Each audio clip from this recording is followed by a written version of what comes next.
السلام علیکم دوستان عزیز، روز شما بخیر و شادی باشد. امیدوارم که همه شما خوب هستید، تندرست هستید، همیشه خوب مانید. رحمت برای دستگیری کانال ما، رحمت برای کامنتاری های خوبتان. خداوند از هر یکی شما راضی باشد. کانال ما را دستگیری کنید، دستگیری شما پیشروی ما است. ویدیو ما را تا آخر تماشا کنید. در اینجا من امروز یک نمود پیچنی آسانک آماده کردم. حتما برای فرزندای خودتان تیار کنید. در اینجا من 120 گرم قطیق یعنی کیفیر یا سمیتانه و بالاش نیم قاشقچه ساده ilave کرده. اینطور ilave کرده به یک چند میمانیم. اکنون به بالایش 2 دانه سفیدی تخم یعنی انداخته، زردیش برای آرایشی رویش، به بالای 100 گرم شکر، به بالای 120 گرم راستیتینی مسله همراه میکنیم. اکنون شکر ما رو تا ilave میکنیم. من این راستیتینی مسله انداختم. من در اینجا 120 گرم راستیتینی مسله همشه برابر آمیخته کرده و بالایش اکنون من قطیق کیفیر با همراهی ساده کیفیرش حرکت کنید مول نشود. اگر بسیار شود پیچنی سخت بیاد. من همینطور آمیخته کرده. اکنون به بالای آرد را انداخته خمیر میکنیم. خمیری ما باید سخت نشود، ملایم مکک شود.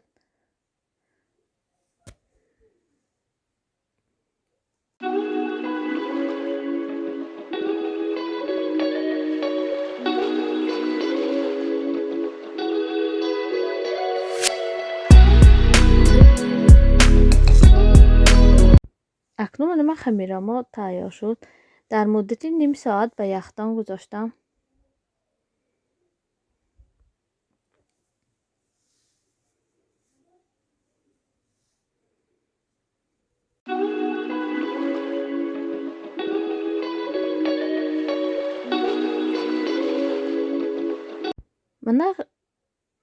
من گرفته اینها را به زبالچه ها تقسیم میکنم. به یک خیل فرم تقسیم میکنیم. شما میتوانید با قالبکا کنید. من این دفعه یک دان زبالچه گرفته همینطور مانند شریک آرایش دادم.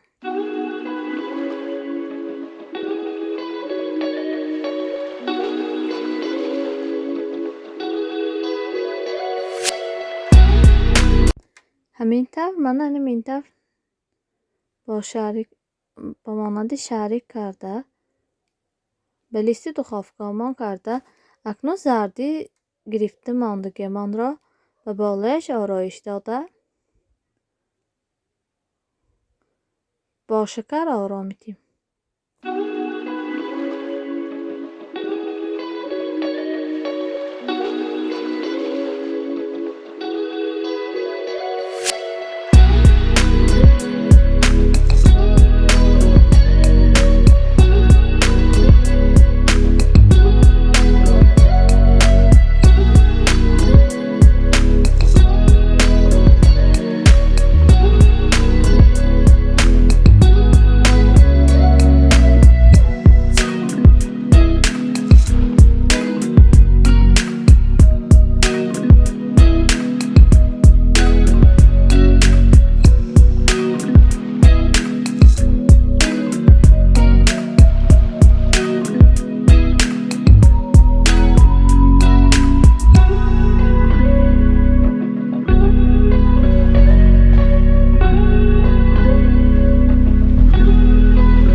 اکنون چطوری که میبینید پیچنی ما آماده شد. پیچنی در حقیقت با مزه.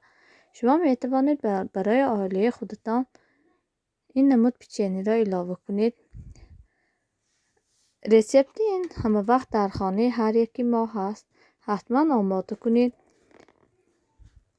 ویدیو را برای یار و دوستان پدیلیت کنید تا که آنها هم از ویدیوهای ما قفان مانند.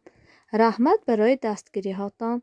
خداوند از هر یکی شما راضی باشد. خیر دوستان عزیز، تا ویدیوهای آینده در پناه الله مهربان باشید. خیر.